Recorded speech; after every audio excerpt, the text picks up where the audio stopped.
Hello, hey, this is Mitchell. My name is Mitchell, and this channel is called Streaming Consciousness. Uh, Here we're going to talk about, obviously, consciousness, hopefully streaming it. Um, also, I might talk about current events, practices that you can engage in. I do most days um, at the end of my talk, I give exercise. I work as a polyvagal breathwork mindfulness coach slash therapist, and I offer a lot of practices for people with maybe anxiety, PTSD, depression, stress, and the my take on it is, hey, if you can get the body to go into a meditative state, then the mind easily follows. The body is much bigger than the mind physically, and it has a lot of pull. And so, a lot of folks, a lot of meditation practitioners just say, "Okay, we will sit, follow the breath, um, come into silence," and it's like, yeah, right. So let's the practices that I give are um, silence the body, make the body comfortable, and then the mind just follows. The mind silences because it's watching the body, and the function of the mind actually is to keep the body safe. So when the body is giving the mind no cues whatsoever, or giving the mind cues of, hey, everything's all right, hey, rest, relax, then the mind can do just that. So that's what you'll find at the end of most of my videos is an exercise to help bring you into, um, well, what I like to call, well, it's a down-regulated mode where the body is in rest and relax. It's parasympathetic, all those things. Um, but today, hey, today, what I really want to talk about is, you know, I've been listening to and part of the discussion of create your own reality since, oh my gosh, the 90s, I guess. And I came out of a very, well, first I came out of high tech, which was pretty, um, uh, you know, what would you call it? Very earth grounded mind, um, not so ethereal, fell right into a long term understudy with yogi where I did. Um, Well, we did quite the practice, but the emphasis was on breath work, the pranayama back then. It was not well known, and chanting, uh, learning the Sanskrit, and meditation, mindfulness, and also study of the scriptures. Tapaha svadhyaya ishvara pranadana ni kriya yogaha, which is the practice of yoga is disciplining the mind and immersion in the scriptures, and other stuff. But also, it's really, really fun to say. Yeah. But uh, uh, today, talking about uh, create your own reality. What does that mean? And how many of us are actually doing that? And when we are actually having stuff come in, is it stuff that we feel we created? What is this? Create your own reality. And how can we do that? So today, let me talk about um, going in and visualizing and seeing what it is that you want to be. And this has nothing to do with stuff. This has to do with, you know, let's back up just a little bit and say talk about how, you know, who we are, what we are. Um, I believe uh, you know, there's a philosophy, the Vedanta, um, that says that, you know, nothing really exists. It's all oneness. There's nothing but the one, and all this is illusion. And that's a wonderful philosophy. But when you are encapsulated as a seed of consciousness within a um, walled being, and the walls are mental and physical, in order to have an experience for all of this oneness, or as a sliver of the oneness in a perception of complete separation from all the rest of it, then wow, we've got some crazy barriers in front of us to create all that we are and all that we want. And so working with that, uh, you know, we've been working from the inside out, saying, oh, I'm limited, I have this body, and how do I get the stuff that I need? How do I get the body safe and secure and taken care of, you know, and pleasured? All these things that the body itself is always continually asking for. And then from there, how do we expand onto uh, being aware of, being in this greater consciousness? Or is that even possible? You know, here we are, sort of, like I said, we're separated from this greater consciousness. Um, well, this is the trick, and I think this might be a different kind of create your own reality video because we're coming at it from a different perspective. And um,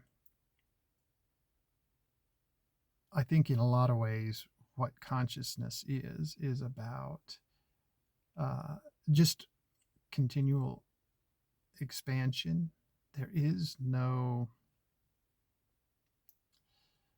um, hard negative experience within the whole of consciousness.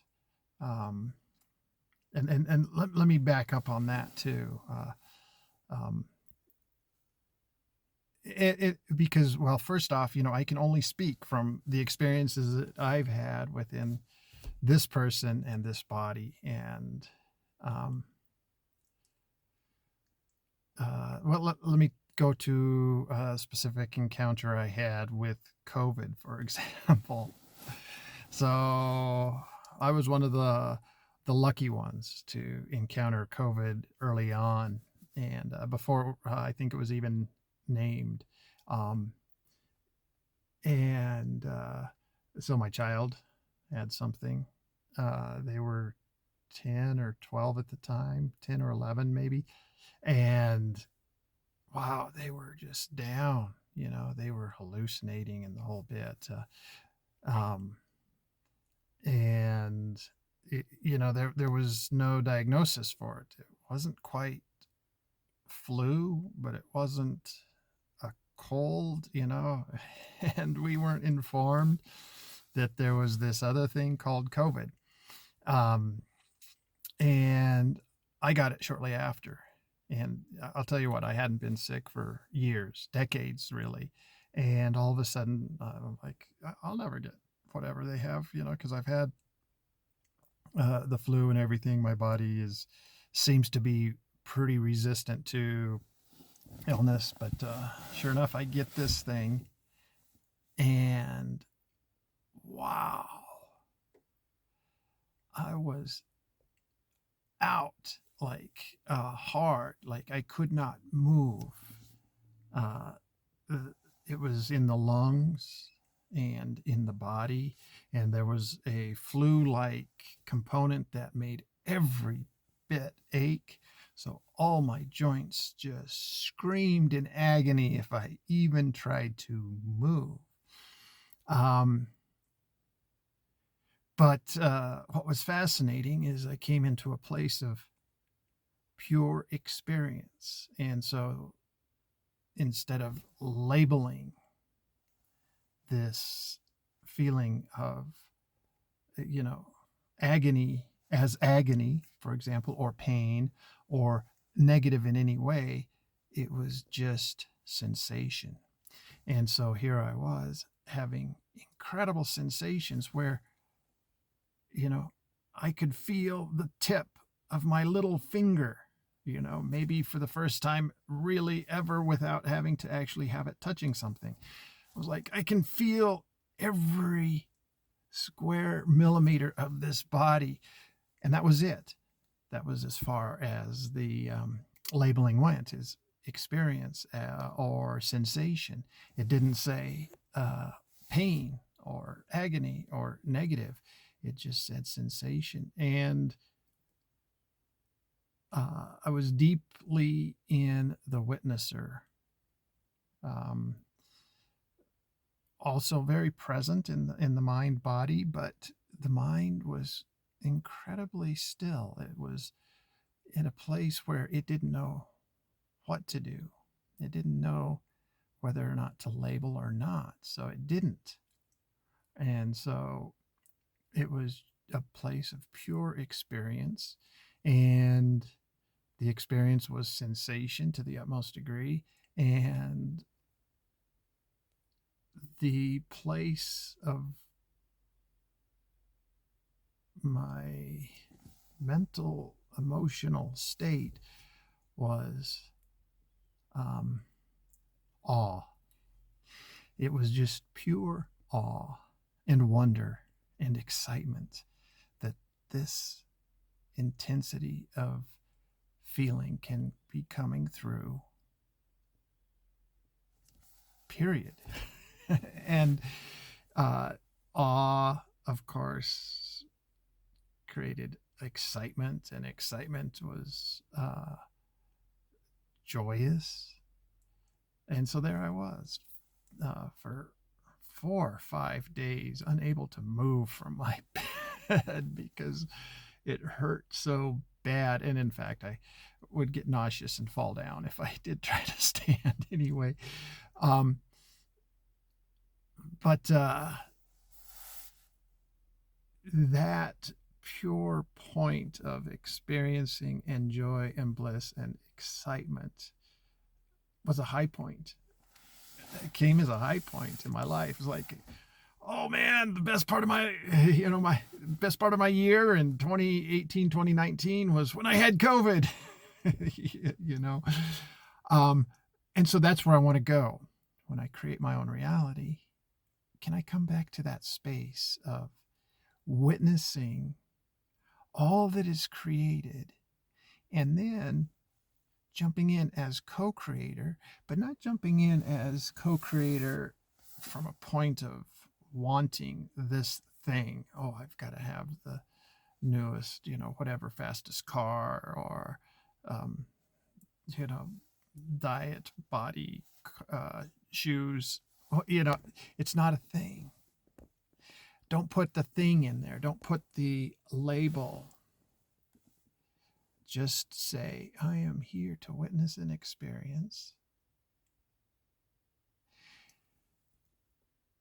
And I want to be in this witness and experience in a body that can enhance the witness and experience.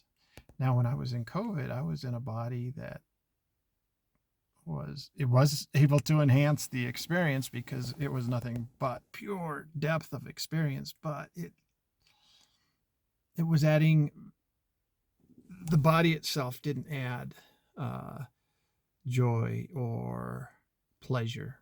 And what if, hey, let's allow the body to have its pleasures and be in that place of pure, wondrous experience. And this came to me just in a meditation last night. I woke up at like 2 in the morning, and I like, oh, I got to meditate. This happens to me a lot. I wake up and like, oh, got to meditate. And I sit there, and the things that come through are always pretty amazing. And even when nothing comes through, it still feels amazing. By not saying, oh, I need to go back to sleep. It's like, oh, I'm suddenly wide awake, and there's a sense that there's something that can happen. And so I jump into meditation, and wow. And so the sensation was more about community, joining together, about recognizing all people as part of one big community, separate but not separate, individual, distinct, but all contributing to a similar idea. We see in our politics all these crazy us against them. It's about winning. It's about fighting.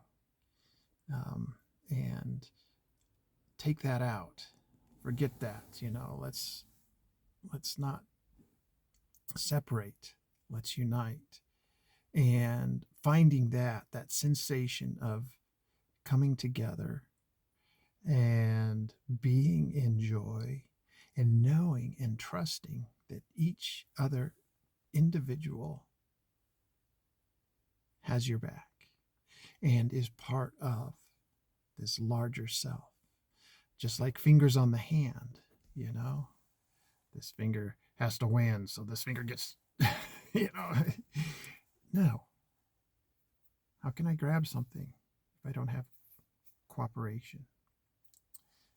So we create our own reality. Let's create a reality that goes beyond what our mind pictures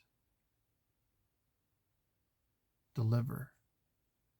And let's include this larger self that somehow can remain in bliss even when the body is saying, ow, when the body's in severe pain, by not labeling what's out here, by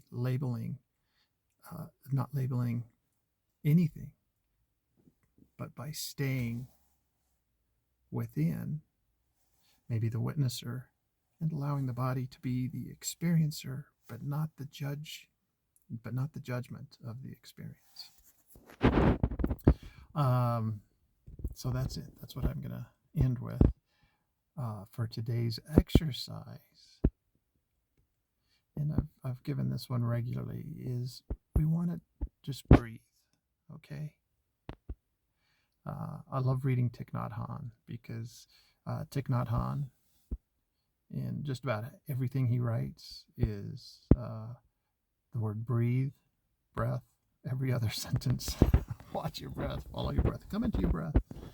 And today's exercise is just that. Come into your breath as often as you can throughout your day, and make it in circumstances that are pleasurable or neutral. Waiting in line at the grocery store. Come into your breath. And when I say come into the breath, I have a particular breath, and that's in and out only through the nose. Tongue is at the roof of the mouth, just behind the front teeth. And we make our exhales longer than the inhale. So the exhale is maybe on a count of 4, and the inhale is a count of 2. So it's inhale, exhale, inhale, 1,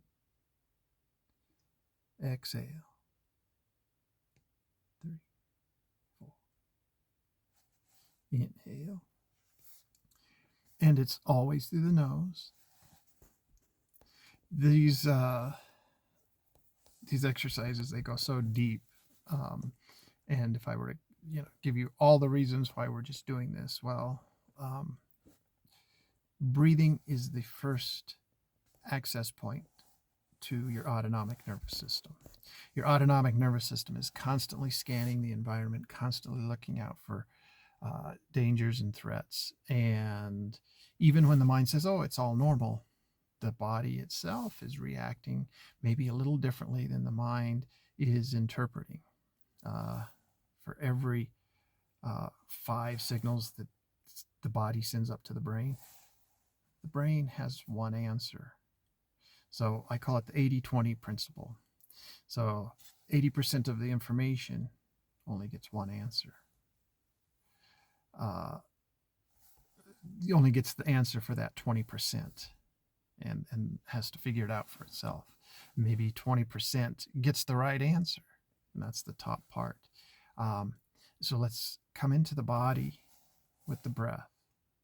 When you focus on the breath, you're naturally bringing your thoughts, your awareness inside, maybe away from the thoughts.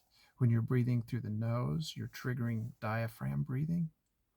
When you're exhaling longer than your inhale, you are you're turning off your adrenals, actively turning off the adrenals. And so it's a down-regulating breath. And if we need anything in our culture, it's to down-regulate ourselves. And so turning down the anxiety, turn down the sympathetic nervous system, the fight or flight, the stress, all these things. So come in to the breath, in through the nose, out through the nose twice as long as the inhale, tongue to the roof of the mouth. All of these trigger the polyvagal release and the parasympathetic. We want to turn on the parasympathetic and turn off the sympathetic. And that's what we're doing with just this simple breath work. Do it 3 to 5 times a day, and you will notice your stress levels begin to plummet just by coming into the breath. And do it, like I said, in times when things are okay, in neutral situations or in good situations, when you're walking the dog, doing the dishes, doing something of no real consequence, where the mind is somewhat absent, and come into the breath.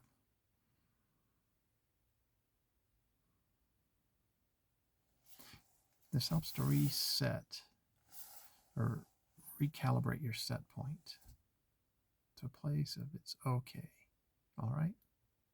Hey, like, subscribe, and look for me for the next one. Okay? Thank you so much. You have a wonderful, wonderful, wonderful day. Bye-bye.